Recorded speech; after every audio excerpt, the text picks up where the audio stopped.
தெற்கு மாவட்டம் சைதை கிழக்கு பகுதி 172வது ஆவட்ட சார்பில் தமிழர் திருநாள் மற்றும் பொங்கல் விழா கோலப்போட்டிற்கு முன்னிலை பொறுப்பேற்று வந்திருக்கும் 14வது மண்டல குழு தலைவரும் சைதை கிழக்கு பகுதி செயலாளருமான அண்ணன் இரா துரைராஜ் அவர்களே மற்றும் நமது 172வது வட்டத்தின் வட்ட செயலாளரான பாட்சா அவர்களே, பகுதி கழகத்தின் தலைவர் அண்ணன் இ முருகேசன் அவர்களே, ராஜேந்திரன் அவர்களே, துணை செயலாளர் பி நாகராஜ் அவர்களே, அண்ணன் வழிவிட்டான் அவர்களே, ஜி குணா அவர்களே மற்றும் எஸ் உமா, தம்பி எழில், சிஹெச் பென்சிலையா, நண்பர் சத்யேந்திரன், தினகரன், தங்கம் செல்வராஜ், கு ஜெயவேல், ரவிமூர்த்தி, மு செல்வம், விஜயலட்சுமி, யோகேஷ், சித்திரை செல்வன், ரஜினி, தங்கமுத்து,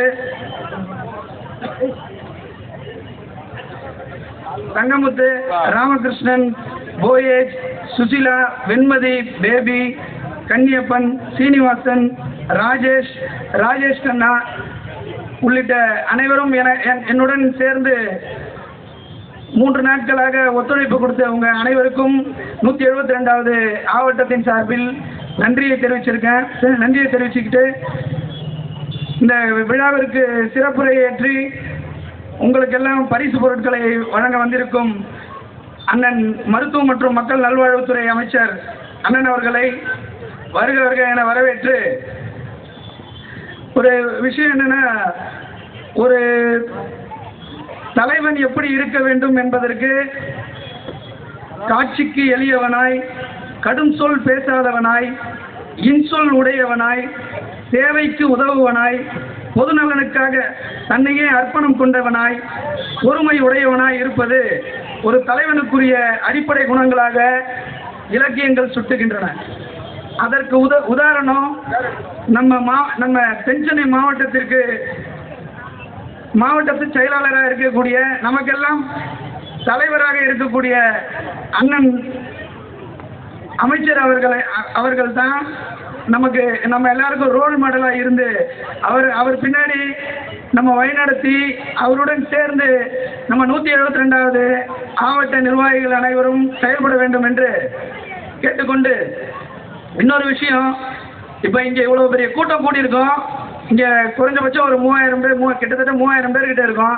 இந்த 3000 பேர் கூட்டினது நாங்கள் கிடையாது, அண்ணன் அமைச்சர் அவர்களால் தான் இதை நாங்கள் கூட்ட முடிஞ்சுது. என்ன காரணம்னா, இதுக்கு ஒரு வாரத்துக்கு முன்னாடி இப்போ ஏன்னா எங்ககிட்ட சொல்லியிருந்தாங்கன்னா ஒரு வட்டத்துக்கு கோலப்போட்டி நடத்துங்கன்னு சொன்னாங்கன்னா, நாங்கள் என்ன பண்ணுவோம்னா ஒரு 300-400 பேரை சேர்த்து ஒரு ஏரியாவில் எல்லாரையும் வர வச்சு எங்கள் நிர்வாகிகிட்ட சொல்லி ஒரு கோலப்போட்டி நடத்தி ஒரு 300-400 பேருக்கு அமைச்சரை வர வச்சு நாங்கள் ஒரு பரிசு பொருட்களை கொடுத்து முடிச்சிருவோம். ஆனால் அண்ணன் என்ன சொன்னாங்கன்னா, ஒரு 10 நாளைக்கு முன்னாடி அவருக்கு எவ்வளோ வேலைப்பளு இருந்தாலும் எங்களுக்கு நிர்வாகிங்க சைதை தொகுதியில் இருக்கிற எல்லா நிர்வாகிகளையும் கூப்பிட்டு இதுக்கு ஒரு மீட்டிங் போட்டு 10 நாளைக்கு முன்னாடியே ஒவ்வொரு பாகத்திலையும் நீங்கள் ஒவ்வொரு வீடாக போயிட்டு கணக்கெடுத்து உங்களுடைய பாக முகவர்கள் ஒரு லிஸ்ட் அவுட் பண்ணி, உங்களுக்கே தெரியும் எல்லா பாக முகவரும் உங்கள் வீடாக கணக்கெடுத்தாங்களா, கணக்கெடுத்து அவங்க முன்னணியில் உங்கள் எல்லாருக்கும் அண்ணன் எப்பயுமே எல்லா விஷயத்தையும் செய்யக்கூடிய அண்ணன். அதனால நீங்கள்லாம் ஓட்டு போட்டு தான் அண்ணனை எம்எல்ஏ வாக்கியிருக்கீங்க, இன்னைக்கு அமைச்சராக இருக்காரு. ஆனால் எப்பயுமே அண்ணன் ஒரு விஷயத்த செய்யக்கூடிய இதில் எல்லாருக்கும் போய் சேரணுன்றதில் அண்ணன் எப்பயுமே ஒரு முன்னுதாரணமாக இருப்பாங்க. இந்த விஷயத்துக்கு அண்ணன் வந்திருக்கிறது பார்த்தீங்கன்னா உங்கள் எல்லாரையும் மகிழ்வித்து அண்ணன் மகிழக்கூடிய ஆளாக தான் இங்கே வந்திருக்காங்க.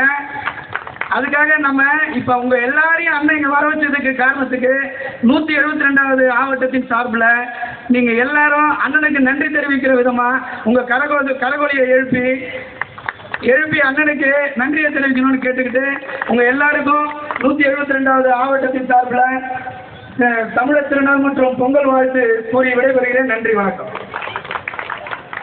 சார் அவர்கள் இந்த தொகுதியின் நீங்கள் வாக்களித்து சட்டமன்ற உறுப்பினராக அவரை தேர்ந்தெடுக்கப்பட்ட நிலையில் என்னையும் இந்த நீங்கள் எல்லாம் வாக்களித்து சட்டமன்ற மாமன்ற உறுப்பினராக தேர்ந்தெடுக்கப்பட்ட இந்த நிலையில் இங்கே பகுதியில் உந்த வார்டில் பல கட்டமைப்பு வசதிகள் நம்முடைய மாண்புமிகு அமைச்சர் அவர்களுடைய அந்த அறிவுறுத்தலின்படி அவருடைய அந்த உதவியோடு கடந்த காலங்களில் 10 ஆண்டு காலம் இந்த நாட்டை ஆண்டு கொண்டிருந்த இந்த நாளாந்தர அரசியல்வாதிகள் 10 ஆண்டு காலம் நாட்டை ஆண்டு கொண்டு எந்த அடிப்படை வசதிகளையும் இந்த பகுதியில் செய்யாது இருந்த நிலை இன்றைக்கு மாறி அனைத்து தெருக்களும் இன்றைக்கு குறிப்பாக கனிகாபுரம் பகுதியிலிருந்து நூற்றுக்கணக்கான சகோதரிகள் வந்திருக்கிறீர்கள்.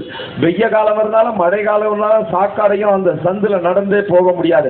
இன்றைக்கு 27 சாலைகள் இன்றைக்கு புதுப்பிக்கப்பட்டு உயர்த்தப்பட்டு இன்றைக்கு ஃபேவர் பிளாக் சாலையாக பட்டொலி வீசி பறந்து கொண்டு இருக்கிறது. அது மட்டுமல்ல, கனிகாபுரம் பகுதியில் அங்கே ஒரு ரேஷன் கடையும் மல்டி பர்பஸ் ஆலும் இன்றைக்கு நம்முடைய வார்டு மேம்பாட்டு நிதியில் கட்டி கொண்டு இருக்கக்கூடிய நிலை இருந்து கொண்டிருக்கிறது. அதே போல அங்களுடைய பார்க், சில்ட்ரன்ஸ் பார்க் மேம்படுத்தி கொண்டு இருக்கிறோம். மின் விளக்குகளை அமைத்து கொடுத்திருக்கிறோம். அதே போல இந்த பாகத்தில் இருந்து வந்திருக்கக்கூடிய அண்ணாகடன் பகுதியாக இருந்தாலும் குறிப்பாக நம்முடைய காமராஜபுரம் பகுதியில் 10 ஆண்டு காலம் நீர் வராமல் இருந்தது. இன்றைக்கு எல்லா வீடுகளுக்கும் குடிநீர் சப்ளை, மேலே இருக்கக்கூடிய இந்த உயர்கள், மின்சார உயர்களை அகற்றப்பட்டு பூமியிலேயே இன்றைக்கு கேபிளாக அமைக்கப்பட்டிருக்கிறது. அடிப்படை கட்ட சாலைகளாக இருக்கலாம், மழைநீர் கால்வாய்களாக இருக்கலாம், மின்சார வசதிகளை ஏற்படுத்துவதாக இருக்கலாம், அனைத்து கட்டமைப்பு வசதிகளையும் இன்றைக்கு நம்முடைய மரியாதைக்குரிய நம்முடைய அமைச்சர் அவர்கள், சட்டமன்ற உறுப்பினர் அவர்கள் எப்படியெல்லாம் இந்த மக்களின் அடிப்படை தேவைகளை நிறைவேற்றி கொண்டிருக்கிறாரோ அரசின் சார்பில், அதே நேரத்தில் அவருடைய சொந்த முயற்சியில் முன் வந்து ஒரு முன்முயற்சி எடுத்து சமூகத்தின் பல வகையில் மக்களுக்கு உதவி செய்ய வேண்டும் என்கின்ற ஒரு சமூக செயல்பாட்டாளராக இன்றைக்கு நம்முடைய தொகுதியின் மக்களுக்கு பல்வேறு உதவிகளை செய்து கொண்டிருக்கிறார். குறிப்பாக அவர் கணினி கல்வியகம், கலைஞர் கணினி கல்வியகம் என்ற ஒன்றை ஏற்படுத்தி ஆயிரக்கணக்கான மாணவ மாணவிகளுக்கு கணினி பயிற்சியை கொடுத்து கிட்டத்தட்ட 20,000, 30,000, 40,000 என்று அவர்கள் வருமானம் ஈட்டக்கூடிய அளவிற்கு அவர்களுக்கு வேலை வாய்ப்பையும் உருவாக்கி தந்து கொண்டிருக்கிறார். அது மட்டுமல்ல, இங்கே இருக்கக்கூடிய மகளிர்கள் பல பேர் அந்த நிகழ்ச்சிக்கு வந்திருப்பீங்க. பல பேர்கள் மாண்புமிகு நம்முடைய முதலமைச்சரை அழைத்து அவர்களுக்கான தொழில் முனைவோர்களுக்கான அவர்களுக்கான ஒரு திட்டத்தை உருவாக்கி ஒரு கட்டடங்களை கோடிக்கணக்கான ரூபாய் செய்து அவருடைய ஏற்பாட்டில் கட்டடத்தை கட்டி அந்த கட்டடத்தில் தையல் பயிற்சி, அழகு செய்வதற்காக அழகு பயிற்சி ஆக இத்தனை பயிற்சிகளையும் நூற்றுக்கணக்கான பெண்களுக்கு அளித்து அவர்களுக்கு வேலை வாய்ப்பு பெறுவதற்கும் அவர்கள் சுயகாலில் நின்று தொழில் முனைவோராக வருவதற்காக பல்வேறு திட்டங்களை பெண்களுக்காக செய்து கொண்டிருக்கிறார். அதே போல பெண்களுக்கு 1 லட்சம் ரூபாயோடு கூடிய 300 பெண்களுக்கு ஆட்டோவை வாங்கி கொடுத்திருக்கார். நம்ம தொகுதியில தான் இன்னைக்கு தமிழ்நாட்டில் 500 பேருக்கு தான் அறிவிச்சாங்க. 300 பேருக்கு நம்முடைய சைதை தொகுதி பெண்களுக்கு வாங்கி கொடுத்திருக்கிறார். அதே போல இன்றைக்கு தமிழ்நாட்டில் 500 பெண்களுக்கு பிங்க் ஆட்டோ, பெண்களுக்கான ஆட்டோ, அதிலேயே 100 பேருக்கான ஆட்டோவை வாங்கி கொடுப்பதற்கான பணிகளை செய்து கொண்டிருக்கிறார். அவருக்கான வங்கி கணக்கு, வங்கி மூலமாக லோன் வாங்கி கொடுத்து 10 பைசா செலவில்லாமல் 1 லட்சம் மானியத்தோடு இன்றைக்கு அவர்களுடைய வாழ்வாதாரம் இன்றைக்கு அவர்களுக்கு மிக சிறப்பாக ஏற்பாடு தந்திருக்கிறார்.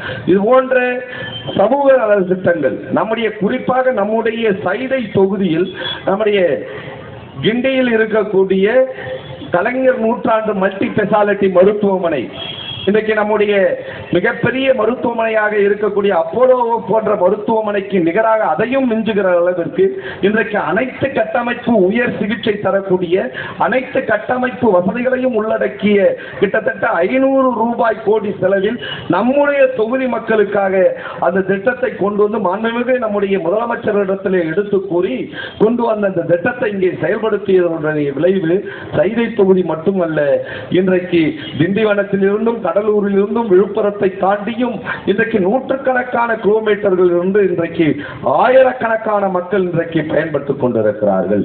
இன்றைக்கு அது மட்டுமல்ல, 60 வயதை கடந்த முதியோர்களுக்கான மருத்துவமனை தமிழகத்தில் மட்டுமல்ல, இந்தியாவிலே 2 மருத்துவமனை, அதில் மிகப்பெரிய அளவிலான பெரிய மருத்துவமனை இன்றைக்கு கிண்டியில் 60 வயது கடந்தவர்களுக்கு இலவச சிகிச்சைக்கான அனைத்து கட்டமைப்புகள் வசதியோடு கூடிய ஒரு மருத்துவமனையை கொண்டு வந்து சிறப்பித்திருக்கிறார். ஆக சைதைப்பட்டையில் உடைய இன்றைக்கு கட்டமைப்புகளில் மருத்துவ கட்டமைப்பு என்றது ஒரு அனைத்து வசதிகளையும் உள்ளடக்கிய ஒரு மையமாக, ஒரு ஹப் என்று சொல்வார்களே, அந்த அளவுக்கு இன்றைக்கு நம்முடைய சுகாதாரத்துறை அமைச்சர் இன்றைக்கு மருத்துவ கட்டமைப்பை இங்கே ஏற்படுத்தி இருக்கிறார். இது போல பல்வேறு கட்டமைப்பு வசதிகள் வாக்களித்த மக்களுக்கு நன்றி விசுவாசத்தோடு அவர்களுக்கு தொண்டாற்ற வேண்டும் என்ற காரணத்தினால் அவர் தொடர்ந்து பணியாற்றிக் கொண்டிருக்கக்கூடிய அந்த சூழலில் எங்களை போன்றவர்களையும் ஊக்கப்படுத்தி உற்சாகப்படுத்தி மக்களோடு மக்களாக நீங்கள் பணியாற்ற வேண்டும் என்று அவருடைய கருத்தியல் அடிப்படையில் இன்றைக்கு இத்தனை சோழர்களும் ஒருங்கிணைந்து மிக சிறப்பாக செயலாற்றிக் கொண்டிருக்கிறோம். அந்த வகையில் வாக்களித்து எங்களுக்கான அந்த வாய்ப்பை ஏற்படுத்தி கொடுத்த உங்களோடு இந்த தமிழர் திருநாளை பொங்கலை மகிழ்ச்சியாக கொண்டாட வேண்டும், உங்களோடு ஒரு சகோதரனாக சகோதரிகளோடு இந்த நிகழ்ச்சியை கலந்து கொள்ள வேண்டும், நீங்களும் கலந்து கொண்டு நாங்களும் இந்த நிகழ்ச்சியை உங்களோடு மகிழ்ச்சியாக பரிமாறிக்கொள்ள வேண்டும் என்ற அடிப்படையில் இந்த நிகழ்ச்சியை ஏற்பாடு செய்து நடத்தி கொண்டிருக்கக்கூடிய முருகன் உள்ளிட்ட கிளைக்கழகத்தினுடைய அத்துணை நிர்வாகிகளுக்கும் பகுதி கழகத்தின் சார்பில் என்னுடைய மனமார்ந்த நன்றியை தெரிவித்து வாழ்த்துக்களையும் தெரிவித்து விடைபெறுகிறேன். நன்றி, வணக்கம். இந்த பொங்கல் நேரங்கிறதால இந்த பொருட்காட்சியை திறந்து வைக்க வேண்டிய அந்த மிக சிறந்த கடமை நானும் நம்முடைய சுற்றுலாத்துறை அமைச்சர் சேலம் ராஜேந்திரன் அவர்களும் இந்து சமய அறநிலையத்துறை அமைச்சர் திரு சேகர்பாபு போன்றவர்களும் அந்த பொருட்காட்சியை திறந்து வைத்துவிட்டு இங்கே வருவதற்கு காலதாமதமாகினது. எனவே அதற்காக என்னை பொறுத்துள்ள வேண்டும் என்று கேட்டுக்கொள்கின்றேன். அங்கிருக்கிற நண்பர் துரைராஜ் அவர்கள் மிக சிறப்பான வகையில் பல்வேறு கருத்துக்களை எடுத்து சொல்லியிருக்கிறார்கள். எனவே அதையே மீண்டும் மீண்டும் நானும் சொல்லிக் கொண்டிருந்தால் நேரமாகும்.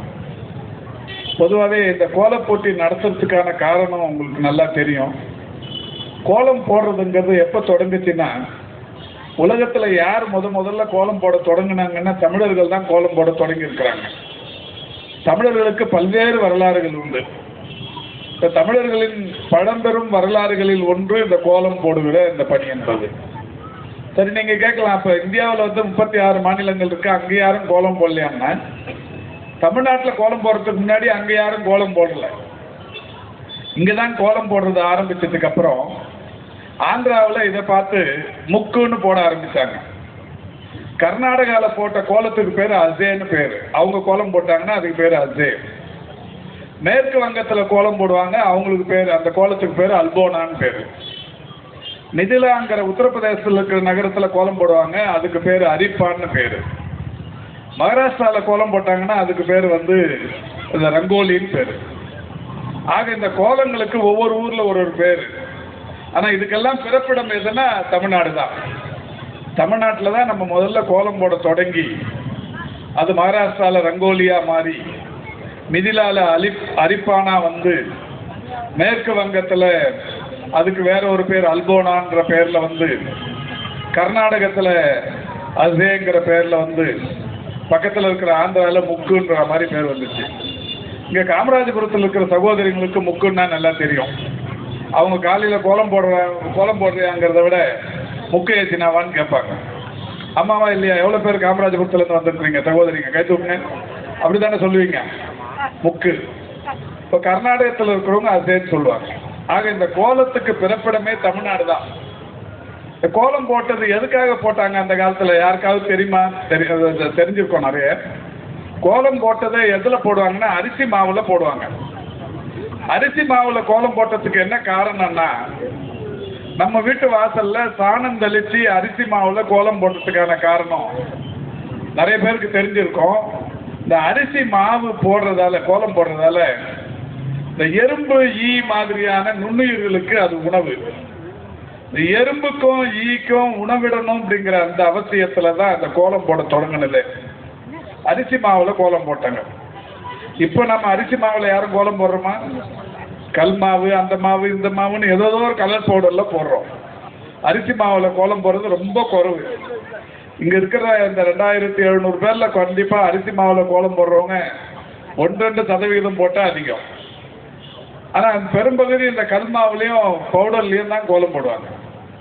இந்த அரிசி மாவில் கோலம் போட்டதுக்கான காரணமே ஈகை குணம் மிக்கவர் நம்ம தமிழர்கள், அதுவும் தமிழ் தாய்மார்கள் ரொம்ப ரொம்ப இரக்க குணம் உள்ளவர்கள், ஈகை குணம் உள்ளவர்கள்.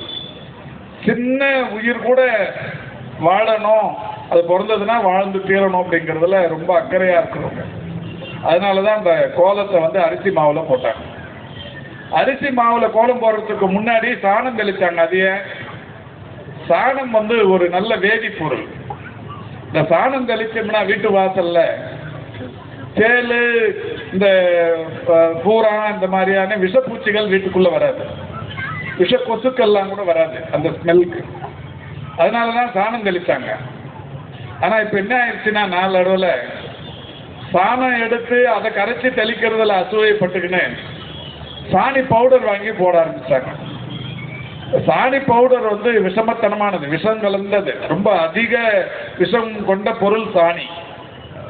நான் இந்த துறைக்கு நம்முடைய மாண்புமிகு தமிழ்நாட்டின் முதலமைச்சர் அவர்கள் என்னை அமைச்சராக்கின உடனே தமிழ்நாடு முழுக்க எல்லா ஆஸ்பத்திரிக்கும் போய் நான் ஆய்வு பண்ணுவேன். அப்படி பண்ணும்போது யாராவது இளம்பெண்கள் சூசைட் அட்டன் பண்ணியிருந்தாங்கன்னா, தற்கொலை முயற்சி பண்ணியிருப்பாங்கல்ல, அந்த மாதிரி தற்கொலை முயற்சி பண்ண சகோதரிகள் கையில் போய் கேட்பேன், ஏமா தற்கொலை பண்ணிக்கினேன்?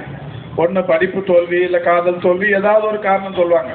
அப்பா அம்மா திட்டாங்க, இல்லை அண்ணன் தம்பி திட்டாப்புல, அது மாதிரி ஏதாவது ஒரு சூழல் சொல்லுவாங்க. சரி, எதை வச்சு நீங்கள் சூசைட் பண்ணிக்கினீங்க அப்படின்னா, சாணி பவுடர் சாப்பிட்டேன் சார்மா.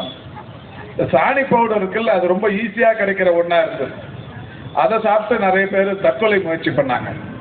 அப்போ நம்ம முதல்வர் கையில் சொல்லி இளம் பெண்களுக்கு ரொம்ப எளிதாக தற்கொலை முயற்சிக்கு கிடைக்கிற மூலப்பொருள் சாணி பவுடராக இருக்குது, அதை தடை பண்ணணும்னு சொல்லி இன்னைக்கு தமிழ்நாடு அரசு இந்தியாவிலேயே சாணி பவுடருக்கு தடை விதித்திருக்கிற அரசு நம்முடைய அரசு. ஏன்னா ஒரு உயிர் கூட விலை மதிப்பற்றது. அது குறிப்பாக தாய்மார்களின் உயிர் என்பது, மற்ற உயிர்களை உண்டாக்குகிற தாய்மார்கள் நீங்கள் வந்து ஒரு மிகப்பெரிய அளவிலான சக்தி படைத்தவர்கள். எனவே உங்களுடைய அந்த ஒரு உயிரும் மிகப்பெரிய அளவில் ஒரு சக்தி வாய்ந்தது. அதனால தான் அதுக்கு தடை விதிச்சிருக்கிறோம். அப்படின்னு கூட இன்னைக்கு வேற எங்கேயாவது திட்டத்தனமாக விற்கிறவங்க இருப்பாங்க, தெரிஞ்சால் நடவடிக்கை எடுத்துட்டு இருக்கிறோம். அந்த சாணி பவுடர் சாணியில் கோலம் போட்டதுக்கு காரணமே விஷப்பூச்சிகள் வீட்டுக்குள்ள அண்ட விடாமல் தடுக்கிறதுக்கான முயற்சி. இப்போ அதுவுமே இல்லாமல் போயிடுச்சு. இந்த நிலையில தான் நாம் சைதாப்பேட்டையில் ஒரு 7-8 வருஷமா 2016 நான் அந்த தொகுதி எம்எல்ஏ ஆனதிலிருந்து அங்கங்கே கோலப் போட்டிகள் நடத்திருக்கிறோம். துர்ராஜுக்கு தெரியும், பாஜாவுக்கு தெரியும், கோட்டூர் மணியெல்லாம் வந்திருக்காங்க தெரியும். தொடர்ந்து எங்கேயா எல்லா இடத்துலையும் வருஷம் நடத்திருக்கிறோம். ஆனால் இந்த தடவை கோலப் போட்டியை தொகுதி முழுக்க நடத்தணும்னு நம்ம நண்பர்கள் முடிவெடுத்து எல்லா இடத்துலையும் நடத்திருக்கிறாங்க. நண்பர் துரைராஜும் முருகனும் இந்த நிகழ்ச்சியை மிக பிரம்மாண்டமாக நடத்தணும்னு முடிவெடுத்து 1 வார காலமாக கடுமையாக ஓடிச்சுருக்கிறாங்க. வெறுமனே நான் சொன்னதோடு சரி, செஞ்சது எல்லாமே துரைராஜும் அன்றைக்கினிய தம்பி முருகனும் தான். இவ்வளோ பெரிய பிரம்மாண்டத்தை இங்கே ஏற்படுத்தி மிக சிறப்பாக செய்திருக்கிறார்கள். அதுவும் நண்பர் துரைராஜு சொன்னது மாதிரி முருகன் கையில் ஒரு வேலையை விட்டுட்டா மற்றவங்கெல்லாம் ரொம்ப ஃப்ரீயாக இருந்துடலாம். ஒரு சிலர் கையில் வேலை விட்டோம்னா 4 பேர் அவங்கள சுற்றியே வரணும். என்ன பண்ண, காலையில் என்ன பண்ண, மதியானம் என்ன பண்ண, சாயந்தரம் என்ன பண்ண. முருகன் கையில் சொல்லிட்டா முடிஞ்சிருச்சு வேலைன்ட்டு நம்ம நிம்மதியாக தூங்கலாம்.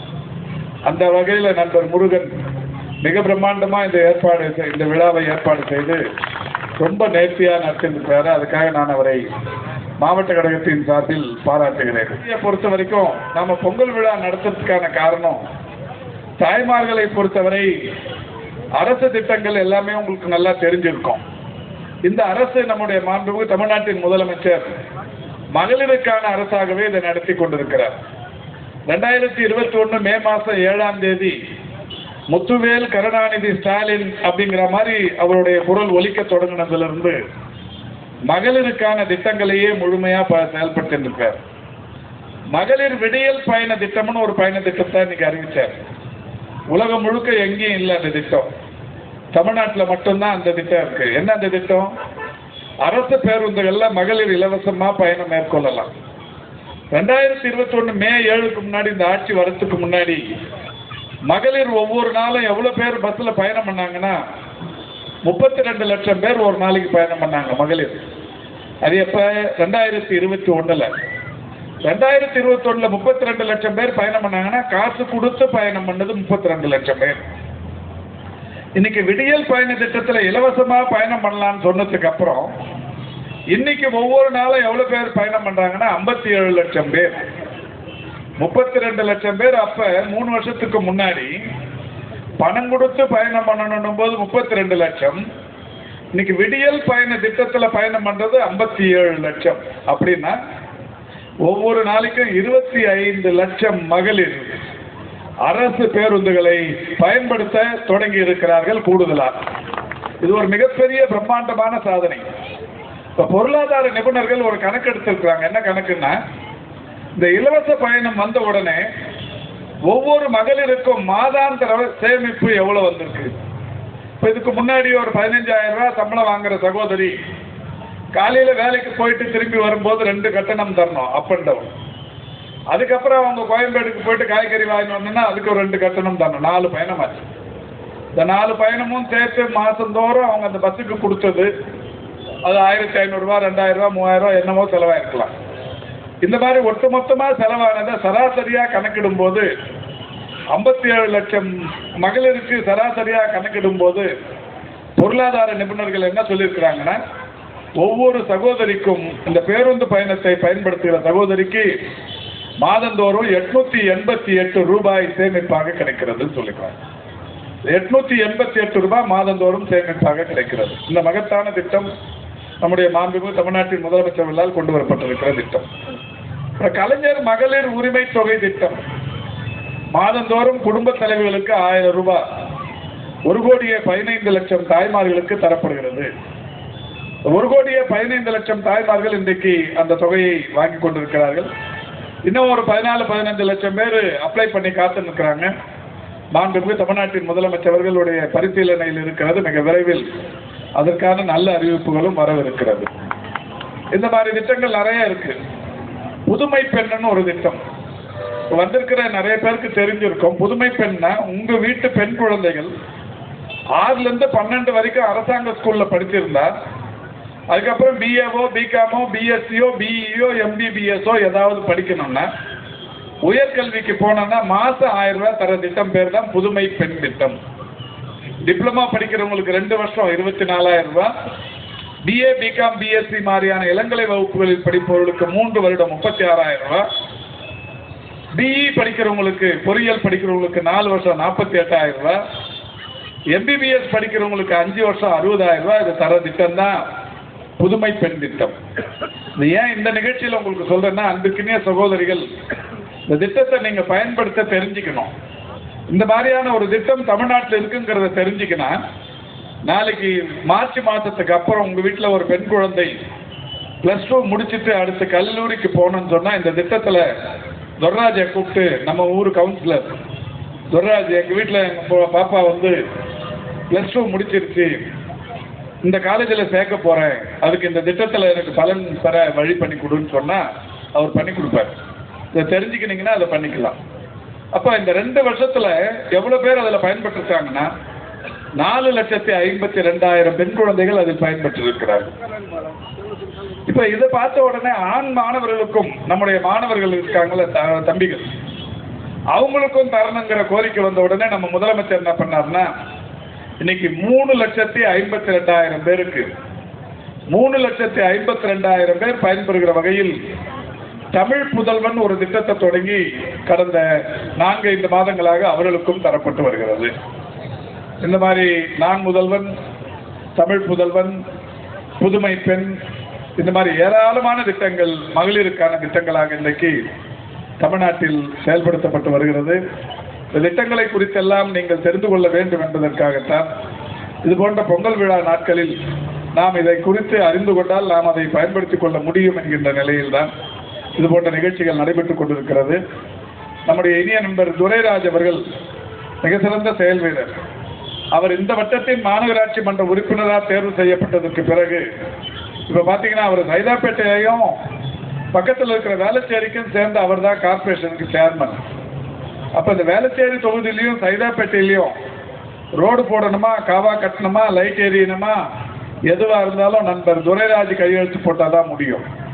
அந்த அளவுக்கு இன்னைக்கு ஒரு பெரிய பொறுப்பு உங்களால் அவருக்கு கிடைக்கப்பட்டிருக்கிறது. அவரை இந்த வட்டத்தின் மாநகராட்சி மன்ற உறுப்பினராக மிகப்பெரிய அளவிலான வாக்குகள் வித்தியாசத்தில் நீங்கள் வெற்றி பெற செய்ததற்கு அவருடைய பணி இன்றைக்கு பாராட்டும் பணியாக.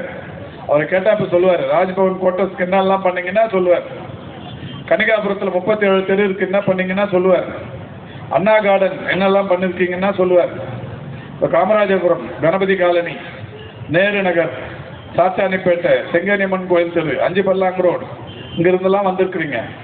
இப்போ உங்கள் எந்தெந்த ஏரியாவில் என்னெல்லாம் பண்ணியிருக்குன்னு சொன்னால் எல்லாத்தையும் சொல்லுவார். அந்த அளவுக்கு எல்லா தெருக்களிலும் இன்னைக்கு மாநகராட்சி முத்திரை பதித்திருக்கிறது. அதற்கு நண்பர் துரைராஜ் காரணமாக இருந்து கொண்டிருக்கிறார் என்பதை மகிழ்ச்சியோடு தெரிவித்து அவருக்கு பாராட்டுக்களை தெரிவித்துக் கொள்கின்றேன்.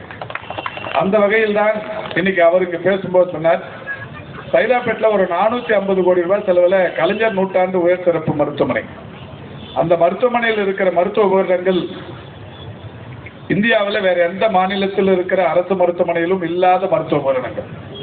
Double balloon endoscopy, auto MRI, I and cath lab மாதிரியான மருத்துவ உபகரணங்கள் இந்தியாவில் வேற எந்த கவர்மெண்ட் ஹாஸ்பிட்டல்லையும் கிடையாது. அது இன்னைக்கு பெரிய அளவில் பயன்பட்டு கொண்டிருக்கிறது. வயது மூத்தவர்களுக்கென்று இந்தியாவிலேயே ஒரு பிரத்யேகமான மருத்துவமனைன்னா சைதாப்பேட்டையில் அமைந்திருக்கிறது. சைதாப்பேட்டையிலிருந்து தேனாம்பேட்டை வரைக்கும் 621 கோடி ரூபாய் செலவில் 3.25 கிலோமீட்டர் நீளத்திற்கு ஒரு உயர்மட்ட மேம்பாலம் பணிகள் நடைபெற்றுக் கொண்டிருக்கிறது. அது வந்துட்டா சென்னையிலேயே நீண்ட மேம்பாலம் எங்க இருக்குன்னா சைதாப்பேட்டையில் இருக்குன்னு சொல்லுகிற நிலைமை சைதாப்பேட்டைக்கு வரவிருக்கிறது. இப்படி பல்வேறு வரலாற்று சிறப்புகள் சைதாப்பேட்டைக்கு வருவதற்கு காரணம் மேடையில் வீட்டிருக்கிற நாங்கள் மட்டும் காரணம் அல்ல, நீங்கள் தான் மிக முக்கியமான காரணம். இந்த வட்டத்தை சேர்ந்த நான் ஏற்கனவே சொன்ன இந்த பகுதிகளிலிருந்து வருகை தந்திருக்கின்ற தாய்மார்களாகிய நீங்கள் தான் மிக முக்கியமான காரணம். நீங்கள் எல்லாம் வாக்களித்து வணக்கத்துக்குரிய தமிழ்நாட்டின் முதலமைச்சர் அவர்களை முதல்வர் அரியணையில் அமர்த்தி வைத்த காரணத்தினால்தான் இத்தகைய மகத்தான சாதனைகள் இன்றைக்கு சைதாப்பேட்டையில் நடைபெற்றுக் கொண்டிருக்கிறது என்பதை மகிழ்ச்சியோடு தெரிவித்து, வருகை தந்திருக்கிற உங்கள் அனைவருக்கும் ஒரு சின்ன வேண்டுகோள். இதை முடிச்சுட்டு நானும் துரைராஜும் கடைசியில் இருக்கிற ஒருத்தர் கூட விட்டு போகாம நாங்களே இருந்து பரிசு கொடுத்துட்டு போறோம். காலையில துரைராஜ் எனக்கு போன் போட்டு, அண்ணா இந்த மாதிரி 2600 பேருக்கு இன்னைக்கு கோலம் போட்டிருக்காங்க அப்படின்னாரு. நான் நினைச்சேன் 2000 பேர் தான் இருப்பாங்க அப்படின்னு. 2600னாரு. சந்தோஷம் துறை அப்படின்னேன். அப்ப சொன்னாரு 1, 2, 3ன்னு பரிசு கொடுக்குறோம், ஆனா எப்படி செலக்ட் பண்றதுன்னு தெரியலன்னாரு. ஏன் துறைன்னு கேட்டேன். எல்லா கோலமும் அழகா இருக்கு, ரங்கோலி, புள்ளி கோலம், கோடு கோலம், இந்த மாதிரி எல்லா கோலமும் பிரமாதமா இருக்கு. உப்புல போட்டுக்கிறாங்க, கலர் கலரா போட்டிருக்கிறாங்க, பார்க்கறதுக்கே கண்கொள்ளா காட்சியா இருக்கு. நிறைய உருவங்களை வரைஞ்சிருக்கிறாங்க, நிறைய கான்செப்ட் கோலம் போட்டிருக்கிறாங்க, அரசு திட்டங்களை கோலங்களா போட்டிருக்கிறாங்க, அரசாங்க சாதனைகளை கோலங்களா போட்டிருக்கிறாங்க, பெண் உரிமையை கோலமா போட்டிருக்கிறாங்க. இவ்வளோ விஷயத்த பண்ணியிருக்கிறாங்க. எங்க வட்டத்துல மகளிருக்கு இவ்வளவு பெரிய அசாத்திய திறமைகள் இருக்குன்னு எனக்கு பெரிய அளவுல மகிழ்ச்சியா போச்சு. எப்படி இதை என்னால நம்பவே முடியல. அந்த மாதிரி கோலம் போட்டிருக்காங்க எங்க மக்கள்.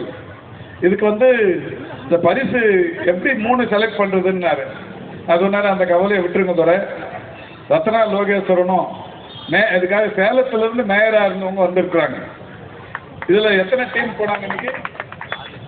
6 டீம். 6 டீமா போய் 2 பேரா 3 பேரா 2 பேரா 2 3 பேரா 6 7 டீமா போய் ஒவ்வொரு ஏரியாலையும் அவங்க மார்க் போட்டிருக்காங்க.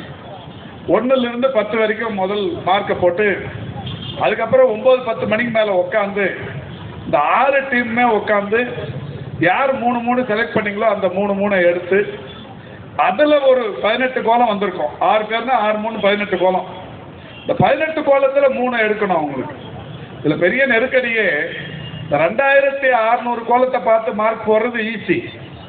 2600ல ஒரு 18 தேர்ந்தெடுத்துட்டு வந்து உட்காந்து அதுல 3 பேரை தேர்ந்தெடுக்கிறது தான் பெரிய கஷ்டம். அதையும் சிறப்பாக செஞ்சு முடிச்சிருக்கிறாங்க. இது வரைக்கும் நானும் கூட எந்த ஏரியாவில் கோலத்துக்கு 10 பிரைஸ் கொடுக்க போறீங்கன்னு கேட்கல. ஏன்னா நடுவர்களோட தீர்ப்புல நம்ம யாரும் தலையிடக்கூடாது. இது குங்கா மாதிரியான தீர்ப்பு. குன்கா தீர்ப்பு. குன்கா தீர்ப்புன்னா உங்களுக்கு தெரியும், நிறைய பேருக்கு கவனம் இருக்க மறந்துருக்க மாட்டீங்க. இது குன்கா தீர்ப்பு, பெங்களூர் நீதிபதி குன்கா இருக்காருல்ல, அந்த தீர்ப்பு இவங்க தீர்ப்பு. அதனால இவங்க தீர்ப்புல நம்ம யாரும் தலையிடக்கூடாது. இதுல ஃபர்ஸ்ட் பிரைஸ் வந்து ஒரு வோல்டாஸ் கம்பெனியோட வாஷிங் மிஷின் ஃபர்ஸ்ட் பிரைஸ். ரெண்டாவது பரிசு என்ன பிரீத்தியா, பிரீத்தி கம்பெனியோட கிரைண்டர், எல்லாம் பிராண்டட் தான். ரெண்டாவது பிரைஸ் பிரீத்தியோட கிரைண்டர். மூணாவது பரிசு பட்டர்ஃப்ளையோட ஒரு மிக்சி. ஃபர்ஸ்ட் பிரைஸ் வந்து வோல்டாஸோட வாஷிங் மிஷின், ரெண்டாவது பிரைஸ் பிரீத்தியோட கிரைண்டர், மூணாவது பரிசு ஒரு பட்டர்ஃப்ளையோட மிக்சி. அதாவது மற்ற பங்கேற்பாளர்கள் எல்லாருக்குமே ரொம்ப தரமான நல்ல தரமான ஒரு stainless steel hot pack. Hot pack சும்மா 100-200 கூட வரும், சும்மா பிளாஸ்டிக்கில், அந்த மாதிரி இல்லை. ஸ்டெயின்லெஸ் ஸ்டீல் ஹாட் பேக் எல்லாருக்குமே அதுவுமே தயாராக இருக்குது. அதனால் வந்திருக்கிற சகோதரிகள் இதில் ப்ரைஸ் முக்கியம் இல்லை. ஏதோ முருகன் கோலம் போட சொன்னார், துரராஜ் வந்து பரிசு கொடுக்குறதா சொல்லியிருக்காரு, சுப்பிரமணியம் வரதா சொல்லியிருக்காரு, அதுக்காக நீங்கள் கோலம் போட்ட மாதிரி நாங்கள் எதுவும் நினைக்கல. நீங்கள் எதுக்கு இவ்வளோ பேர் எழுச்சியாக கோலம் போட்டதுன்னா, இந்த கட்சிக்காரங்க தான் திமுகவை சேர்ந்தவங்க தான்.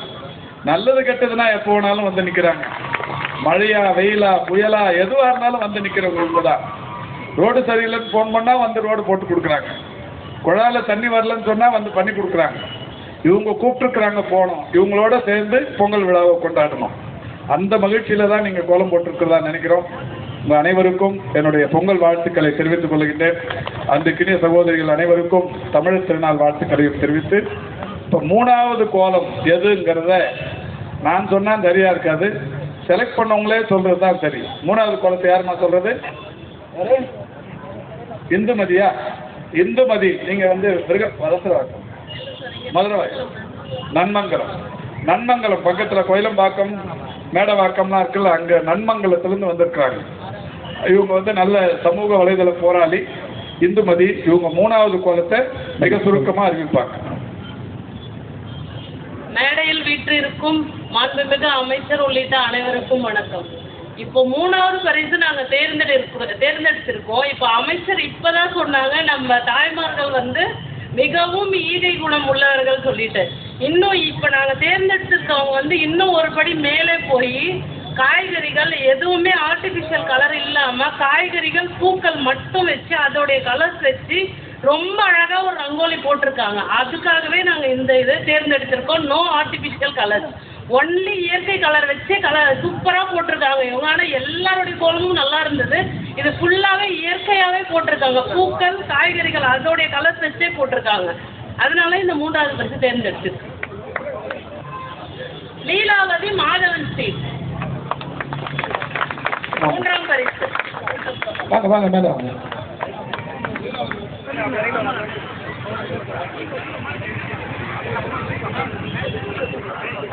பக்கத்தில் மடிப்பாக்கம் கவுன்சிலர் ரமீனா செல்வம். அனைவருக்கும் வணக்கம். முதலில் நம்ம முதலமைச்சர் அவர்களுக்கு நன்றி சொல்லி இந்த இதை தொடங்கி பண்ணுறேன். இங்கே நான் என்ன பயன்படுறதுக்கு முதல் காரணம் வந்து முதலமைச்சர் அவர்கள் தான். ஏன் அது சொல்கிறேன்னா, பெண்களுக்கான ஆட்சின்னு சொல்லிட்டு இப்போ மேலே அமைச்சர் உட்பட்டு எல்லாருமே பேசினாங்க. அதுக்கு ஒன் ஆஃப் த எக்ஸாம்பிள் வந்து இங்கே திகழ்ந்திருந்த மகளிரோடு தான். நான் ஏன் இது சொன்னேன்னா, நான் செலக்ட் பண்ணியிருக்க பெயிண்டிங் அது ரிலேட்டடாக இருக்குது. அவங்க வந்து அந்த பெயிண்டிங்கில் வந்து அவ்வளோ அழகாக வந்து முதலமைச்சர் கொண்டு வந்த திட்டத்தை அவ்வளோ அழகாக இது பண்ணி காமிச்சிருக்காங்க. மகளிர் உரிமை தொகை இருக்கட்டும், ஒரு பெண் வந்து தலை நிமிர்ந்து நடக்கிறாங்க அந்த கொடுக்குற அந்த மகளிர் திட்டத்தால். அதே மாதிரி விடியல் பயணம் பற்றி காமிச்சிருக்காங்க. அந்த பிங்க் கலர் பஸ்ஸை வந்து அவ்வளோ அழகாக வரைஞ்சிருக்காங்க. அப்புறமா காலை சிற்றுண்டி திட்டம் வந்ததுனால பசங்கள்லாம் ஸ்கூல் போகிற சின்ன குழந்தைங்கள்லாம் எவ்வளோ சந்தோஷமாக இருக்காங்க அப்படின்னு சொல்லி காமிச்சிருக்காங்க. அதனால மதுமிதா கண்ணகி தெருவில் இருந்து செகண்ட் ப்ரைஸ் செலக்ட் பண்ணியிருக்கோம். அவங்களோட பெயிண்டிங் அது நல்லா கை தட்டி உற்சாகப்படுத்துங்க.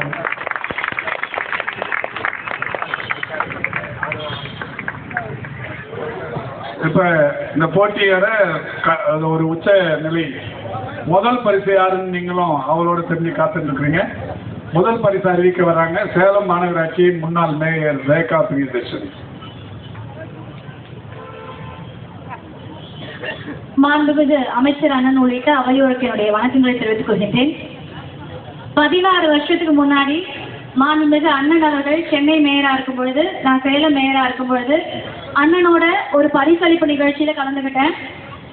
16 ஆண்டுகளுக்கு பின்பு மீண்டும் ஒரு முறை இந்த வாய்ப்பை ஏற்படுத்தி கொடுத்த அமைச்சருக்கு என்னுடைய மனப்பூர்வமான நன்றியை உரித்தாக்கிக் கொள்கின்றேன். காலையில இந்த போட்டி நடுவரா இருக்கும் அப்படின்னு சொன்னோன்னே சாயங்காலம் நிகழ்ச்சிக்கு வந்துருங்க அண்ணன் சொன்னாங்க. ரொம்ப ரொம்ப மகிழ்ச்சி. இப்படி ஒரு பிரம்மாண்டமான நிகழ்ச்சி, காலையில கோலம் போட்டு சாயங்காலமே உங்க கைகள்ல பரிசு கொடுக்கின்ற ஒரு முக்கியமான நிகழ்ச்சி. இது யாரால சாத்தியப்படும் எனக்கு தெரியல. சாத்தியப்படாத ஒரு விஷயத்தை செய்து முடித்து காட்டக்கூடிய வல்லமை பெற்ற மாண்புமிகு அமைச்சர் அண்ணன் கலந்து கொள்ளக்கூடிய ஒரு நிகழ்ச்சியிலே பங்கு பெறும் வாய்ப்பை ஏற்படுத்தி கொடுத்த அனைத்து நல்ல உள்ளங்களுக்கும் நன்றியை தெரிவித்துக் கொள்கின்றேன். முதல் பரிசு பவித்ரா, கண்ணகி தெரு. இவங்களை பொறுத்த வரைக்கும் ரொம்ப அழகா ரங்கோலி, அண்ணன் சொன்ன மாதிரி ரங்கோலி வரைஞ்சிருந்தாங்க. கீழ்ப்பகுதி முழுக்க தமிழர் பாரம்பரியத்தை பறைசாற்றுகின்ற வகையில பல்வேறு வடிவங்களை வரைந்திருந்தாங்க. மேல நம்மளுடைய மாண்புமிகு முதல்வர் தலைமையிலான கழக ஆட்சியின் சாதனைகளை வரைந்திருந்தாங்க. நடுவுல அழகா நடனம் ஆடுகின்ற ஒரு பெண்மணியை வரைஞ்சிருந்தாங்க. குறிப்பா ஒரு செய்தியை சொல்லணும், அந்த பெண் ஒரு கர்ப்பிணி பெண், தன்னுடைய உடல்நிலையை கருத்தில் கொள்ளாம மிக அழகா வரைஞ்சிருந்த சகோதரி பவித்ரா மேடைக்கு வரவும். இதுதான் அவங்க வரைஞ்ச கோலம்.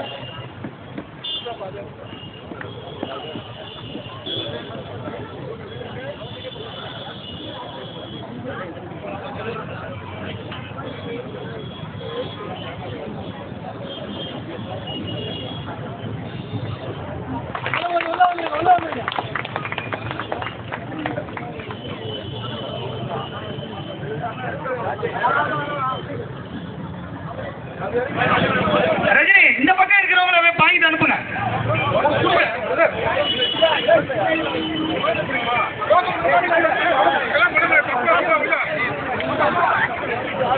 வாங்கம்மா.